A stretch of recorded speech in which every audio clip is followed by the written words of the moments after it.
여러분 혹시 그때 다른 선택을 했더라면 어땠을까? 이런 상상 해보신 적 있으세요? 만약에 말이죠, 우리가 했던 그 모든 상상이 저 어딘가 다른 우주에서는 진짜 현실이라면 어떨 것 같으세요?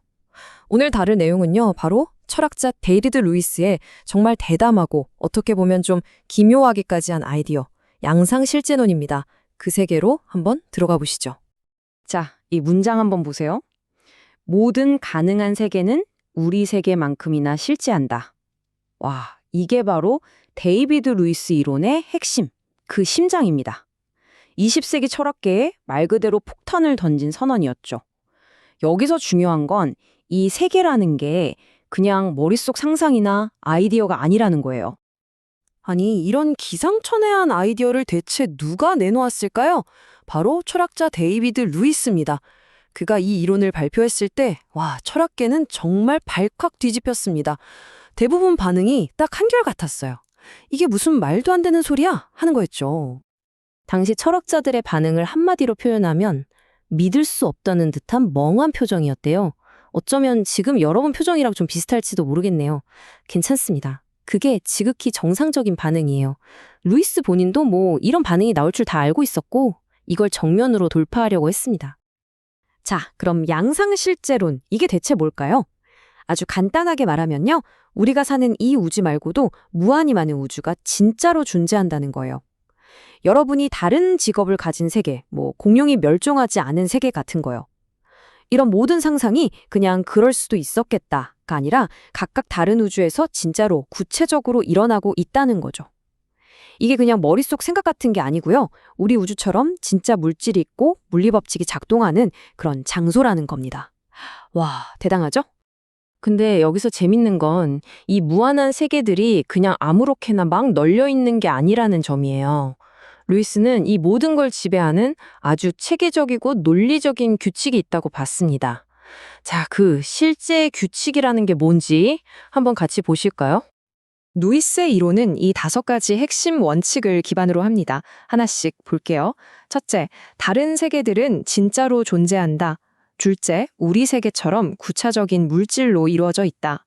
셋째, 이 세계들은 더 기본적인 걸로 쪼갤 수 없는 그 자체로 완전한 단위다. 그리고 이제 넷째, 다섯째가 진짜 중요한데요. 현실이라는 말은 그냥 우리가 지금 있는 곳을 가리키는 말일 뿐이라는 거고요. 마지막으로 이 세계들은 서로 완벽하게 고립되어 있다는 겁니다. 그러니까 다른 세계로 여행을 간다거나 서로 영향을 주는 건 불가능하다는 거죠. 자, 이 부분을 이해하는 게 정말 중요한데요. 루이스의 가장 기발한 개념, 바로 현실이라는 단어의 의미입니다. 우리가 왜 우리 세계를 현실이라고 부를까요? 이 세계가 대단히 특별해서가 아니에요. 그냥 우리가 여기에 살고 있기 때문이라는 겁니다. 되게 간단하죠?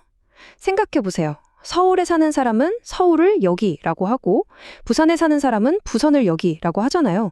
그거랑 똑같아요. 다른 세계에 사는 사람들도 당연히 자기네 세계를 현실이라고 부른다는 거죠. 자, 여기까지 들으시면 아마 이런 생각이 드실 거예요. 아니, 이렇게 이상하고 거대한 얘기를 대체 왜 믿어야 하지? 그렇죠. 루이스가 이런 비판을 모를 리가 없죠. 그가 내세운 이유는 바로 이 이론이 가진 어마어마한 문제 해결 능력, 그러니까 철학적 이득 때문입니다. 과연 그 이득이라는 게 뭘까요? 지금부터 알아보겠습니다. 네, 바로 이거죠. 아니, 왜 이렇게 말도 안 되는 아이디어를 믿어야 하냐고? 루이스의 대답은 의외로 간단 명료합니다. 이 이론을 믿는 데 드는 비용, 즉 이걸 어떻게 믿어? 하는 그 부담감보다 이 이론으로 해결할 수 있는 철학적 문제들에서 오는 이득이 비교도 안 되게 크다는 겁니다. 바로 이거예요. 이 양상실제론이 마치 철학의 스위스 군용칼 같은 역할을 한다는 겁니다. 좀 이상하게 생겼어도 이걸로 못 푸는 문제가 없다는 거죠.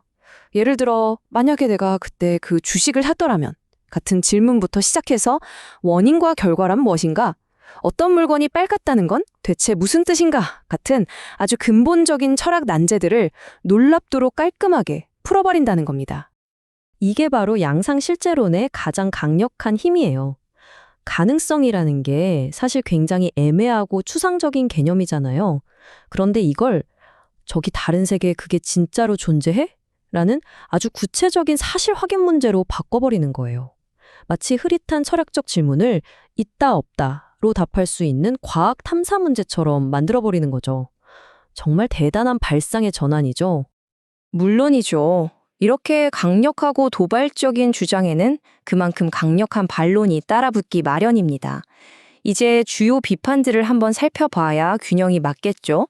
그리고 그럼에도 불구하고 왜 이 이론이 현대 철학에 이렇게나 큰 영향을 미쳤는지 그 유산에 대해서도 이야기해 보겠습니다.